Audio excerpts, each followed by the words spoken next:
ইতিহাস সাক্ষী, যদি কেউ মাটি কামড়ে লড়াই করে এবং সেই লড়াইটা যদি সঠিক বুদ্ধিমত্তা এবং সেই সাথে দৃঢ় মানসিকতা এবং হার না মানার জেদ যদি থাকে, তাহলে কিন্তু ফলাফল আসতে বাধ্য। আজকের ভিডিওটি একটু অন্যভাবে শুরু করছি। 12 বছর পর 400 যোগ্য বঞ্চিতদের মাটি কামড়ে পড়ে থাকার লড়াইয়ের সাক্ষী আজকে আমরা থেকে গেলাম। গতকাল হাইকোর্টে একটি অর্ডার পাস হয় এবং সেখানে 2009 সালের একটি রিক্রুটমেন্ট, 2012 সালে যার পরীক্ষা হয়, সেইখানে আজকে 2024-এ দাঁড়িয়ে 400 যোগ্য বঞ্চিত প্রার্থী তারা কিন্তু মামলা দায়ের করেছিলেন এবং সেক্ষেত্রে অনলি পিটিশনার মামলাটা কিন্তু জাজমেন্ট হয়। কেন হয় তার ব্যাখ্যা দেবো এবং এখন পরবর্তী কোনো অর্ডার কিন্তু আর এরকম হবে না, কারণ ওটা একটা সার্টেন টাইম পর্যন্ত বেঁধে দিয়েছেন জাস্টিস রাসমন্তা মশাই। তো আমরা শুরুতেই চলে যাবো 12 বছর পর 400 যোগ্য বঞ্চিতদের নিয়োগ, 2009 সালে হাওড়া ডিপিএসসির ঘটনা। তো তারা যখন মামলাটা করে, তারা পার্টি করেছে স্কুল এডুকেশন ডিপার্টমেন্টকে, তারা পার্টি করেছে ডিআরবিসকে হাওড়াকে, তারা পার্টি করেছে ডিপিএসসি হাওড়াকে, তারা পার্টি করেছে চেয়ারম্যান ডিপিএসসির তাকে, তার পাশাপাশি আরও বেশ কয়েকজনকে পার্টি করেছে, অর্থাৎ তারা রেসপন্ডেন্ট হয়ে গেছে। সেক্ষেত্রে এরা হচ্ছে সে অবৈধ চাকরিপ্রাপ্ত লোকজন যারা এই প্যানেলের মধ্যে মানে ইললিগালি ঢুকে বসেছিল। তারা আইডেন্টিফাই করেছে যে কারাই সংখ্যাটা এখানেই শুধু শেষ না, সংখ্যাটা অনেক বেশি। তো রেসপন্ডেন্ট 1 2 3 4 করে অনেকটা আছে। তো সেক্ষেত্রে একটা জিনিস আপনাদের দেখায়, পিটিশনাররা তাদের নাম্বার তারা পিটিশনে অবশ্যই দাখিল করেছে। 2009-এর ক্ষেত্রে আপনাদের মনে থাকবে, 2009-এর ক্ষেত্রে যে সেক্ষেত্রে মাধ্যমিকের নাম্বারটা অ্যাকচুয়ালি কাট অফ, দেন পর সেই মাধ্যমিকের নাম্বারটা আপনি ক্রস করে গেলে যে কাট অফটা আসলো, দেন আপনি রিটেন এক্সামিনেশনে বসতে পারবেন। দ্যাটস ওয়াই জেনারেল পিএইচএসসি পিটিশনাররা তাদের নাম্বারে ব্রেকআপ দিয়েছে যে আমরা এতটা নাম্বার থাকা সত্ত্বেও আমরা পরীক্ষায় অ্যালাউ হইনি বা আমরা লিখিত পরীক্ষাতে আমাদের নাম্বার আসেনি। তো এরকমভাবে পিটিশনাররা তাদের মাধ্যমিক এক্সামিনেশন কতটা নাম্বার পেয়েছে সেটা এখানে দিয়েছে। দেন রেসপন্ডেন্ট যারা, তাদেরও একটা, অর্থাৎ ওই 6 7 8 9 এরকম পরপর গেছে, তাদেরও নাম্বার তারা একটা এক্সেল চার্ট আকারে কিন্তু কোর্টকে দিয়েছে। অর্থাৎ সেই সমস্ত রেসপন্ডেন্ট মানে অযোগ্য প্রার্থী, যাতে ইললিগালি যারা প্যানেলের মধ্যে অবৈধভাবে ঢুকেছিল তাদেরকে আইডেন্টিফাই করেছে, তাদের নাম্বার জেনারেলে যেমন 45 পর আমি একজনকে দেখাই রেসপন্ডেন্ট নাম্বার 15, তার জেনারেলের নাম্বার হচ্ছে 45.5।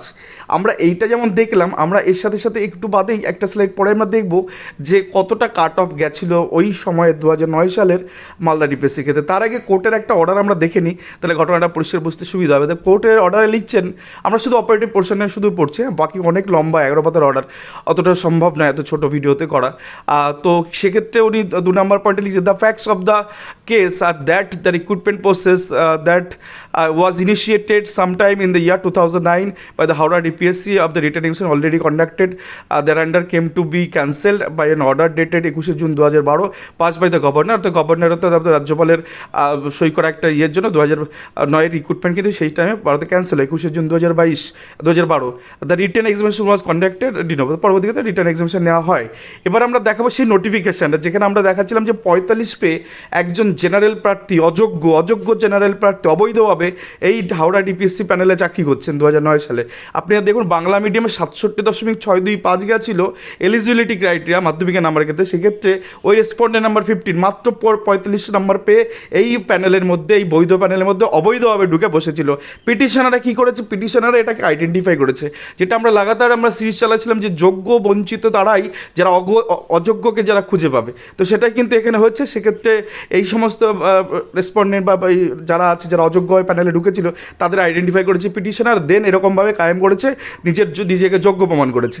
আমরা চলে আসবো অর্ডারে কী লিখেছে। তো অর্ডারে 2 টাইপের irregularities were to be fold, অর্থাৎ 2 রকমভাবে ইরেগুলারিটিগুলো রয়েছে। সেটা কি, সেটা হচ্ছে প্রথম ক্ষেত্রে আমরা দেখছি the person who did not sit in the return examination in the year 2009 were allowed to sit in the de novo examination in 2012। অর্থাৎ যে সমস্ত প্রার্থী যারা কিনা পরীক্ষায় বসেনি, 2009 সালে রিক্রুটমেন্টের হাওড়া ডিপিএসসির ক্ষেত্রে পরীক্ষায় বসেনি, তারা কিনা এইখানে তারা চাকরি করছে অবৈধভাবে। তো এটা একটা খুঁজে পেয়েছে পিটিশনাররা, যেটা কোর্টও দেখেছে না, এটা তো সত্য। Number 2, person who are not qualified to sit in the examination 2000, অর্থাৎ যারা কিনা ওই মাধ্যমিকের যে ক্রাইটেরিয়া, যে নাম্বার, সেই নাম্বারটাই ক্রস করে, অর্থাৎ কাট অফ মার্কসই ক্রস করেনি, তারা তো অযোগ্য, প্রথমেই বাদ যাওয়ার কথা। তারা এই প্যানেলে ঢুকে সব কিছু করে গিয়ে তারা চাকরিটা নিয়েছে। তো 2 ক্যাটাগরির অবৈধতা, 2 ক্যাটাগরি বেনিয়ম অনিয়ম কিন্তু খুঁজে পেয়েছে কোর্ট, এবং পিটিশনাররা তো তারাকে দাখিল করেছে। তো পিটিশনার এখানে হচ্ছে হিরো, পিটিশনার হিরো, এই সিনেমার হিরো হচ্ছে, এই নাটকের হিরো হচ্ছে পিটিশনার। কারণ পিটিশনাররা আইডেন্টিফাই করেছে ওই সমস্ত অযোগ্য প্রার্থীকে, যাদেরকে ঘাড় ধাক্কা ধরে বের করে দিচ্ছে প্যানেল থেকে, যদিও প্যানেল থেকে বের করেনি। তো এক্ষেত্রে যেটা বলছে তাদের কিন্তু এই বের করে দেয়নি প্যানেল থেকে, কিন্তু তাদের সম্পর্কে খুব একটা কিছু লেখা নেই যারা এরকমভাবে রয়েছে, তাদের নিয়ে কোর্ট কী স্ট্যান্ড হবে সেটা তো কোর্টের ব্যাপার, যদিও কেসটা ডিসপোজ অফ হয়ে গেছে। তো সেক্ষেত্রে কোর্ট শুধু চাকরি দিয়েছে, কোর্ট তাদের চাকরি বাতিল করেনি। তো আমরা দেখে নিই কী আছে অর্ডারে। This court however finds consequence at ad item between the counsel for the petitioner, the state and the Howrah DPS. অর্থাৎ হাওড়া কাউন্সিল অর্থাৎ পিটিশনারদের কাউন্সিলকে অর্ডার দিচ্ছেন, সেই সাথে রাজ্যকে দিচ্ছেন, সেই সাথে হাওড়া ডিপিএসকে দিচ্ছেন অ্যাজ ফলোস। নাম্বার 1, এতে কি লেখা আছে? All petitioners in respect of the recruitment process 2012 file under March 31শে মার্চ 2024 শ্যাল বি এন্টারটেন। অর্থাৎ সেই পর্যন্ত পিটিশনারদের অ্যালাউ করেছেন, অর্থাৎ 2024-এর 31শে মার্চ পর্যন্ত পিটিশনগুলো তিনি এন্টারটেন করেছেন। অর্থাৎ এর পরে কোনো মামলা করলে সেই মামলা কিন্তু শুনবে না, অর্থাৎ এখানেই পিটিশনের ভিত্তিক হয়ে গেল এবং তারপরে কোনো মামলা শুনবে না বিচারপতি, এবং সেক্ষেত্রে কোনো রায়ও আর পাস হবে না। তো এই পর্যন্ত যারা পিটিশন দাখিল করেছেন তারাই সুপার হিরো। চলে যাও পরের পয়েন্টে। Each of the petitioners in the aforesaid writ petition shall be entitled to appointments as successful empanel candidates in the recruitment process for the year of 2009. এই মোদ্দা কথা, এই যে প্রত্যেকটা পিটিশনার, প্রত্যেকটা যে 3-4টে রিট অ্যাপ্লিকেশন হয়েছিল, সেই প্রত্যেকটা রিট অ্যাপ্লিকেশনের প্রত্যেকটা পিটিশনারকে চাকরি দেওয়ার জন্য অর্ডার করা হলো। অর্থাৎ প্রত্যেকেই এখানে সাকসেসফুল এমপ্যানেল ক্যান্ডিডেট হিসেবে তাদেরকে 2009 রিক্রুটমেন্ট প্রসেসে চাকরি দিতে হবে। হয়ে গেল তো গল্প। অর্থাৎ redacted in 2012 under the Howrah DPSC as directed order June 9, 2023। অর্থাৎ এই অর্ডার ভিত্তিতে তাদেরকে প্রত্যেককেই চাকরি দিতে হবে। অর্থাৎ এই রিট পিটিশনে থাকা 4টে রিট পিটিশনে থাকা সমস্ত প্রার্থীকে, সমস্ত পিটিশনে কিন্তু চাকরি ডিরেকশন হয়ে গেল নাম্বার বিতে। নাম্বার সিতে আমরা দেখে নেব, their appointment will be effect from the date of issuance of the appointment letter. অর্থাৎ অ্যাপয়েন্টমেন্ট যেদিন থেকে ইস্যু হবে তাদের কিন্তু সেখান থেকে কার্যকারী হবে। তার পুরোনো যে রেশনাল বেনিফিট পাবে না সেটা নিয়ে পরে লেখা আছে। D number point, they shall not have any claim towards any arrears, মানে ওই এরিয়ার বিল যেগুলো বকেয়া থাকে আর কি, since 2012 till date either monetary and notional. অর্থাৎ নোশনাল বেনিফিট এবং সেক্ষেত্রে এরিয়ার কোনো টাকা, অর্থাৎ 2012 থেকে 2024 পর্যন্ত এই যে চাকরি যারা করেছেন ইলিগালি তাদের সেই জায়গাটা তারা ঢুকলেও সেখানে কিন্তু এই এরিয়ার বিল বা এই জাতীয় ন্যাশনাল বেনিফিট তারা পাবেন না। The petitioner length of service the terminal benefit shall be calculated from the date of issuance of the appointment letter. অর্থাৎ যেদিনকে থেকে অ্যাপয়েন্টমেন্ট লেটার তারা হাতে পাচ্ছে সেই দিন থেকে তাদের সার্ভিস 60 বছর বা 65 বছর যেটা হোক না কেন সেই পর্যন্ত সার্ভিস করবে। তো রেশনাল বেনিফিট না গেলেও চাকরি কিন্তু এই সমস্ত যোগ্য বঞ্চিত পিটিশনার কিন্তু পেয়ে গেলেন। অর্থাৎ রিট অ্যাপ্লিকেশনে যতজন যোগ্য বঞ্চিত ছিল প্রত্যেকেই চাকরি পেল। কিন্তু এক্ষেত্রে যে মামলাটা কেন গুরুত্বপূর্ণ, তার কারণ 31শে মার্চ 2024 মামলা করা থাকলে তবেই কিন্তু অর্ডারটা হবে, পরবর্তী ক্ষেত্রে এটা হবে না, সেটা পরিষ্কার লেখা হচ্ছে পরের অর্ডারে।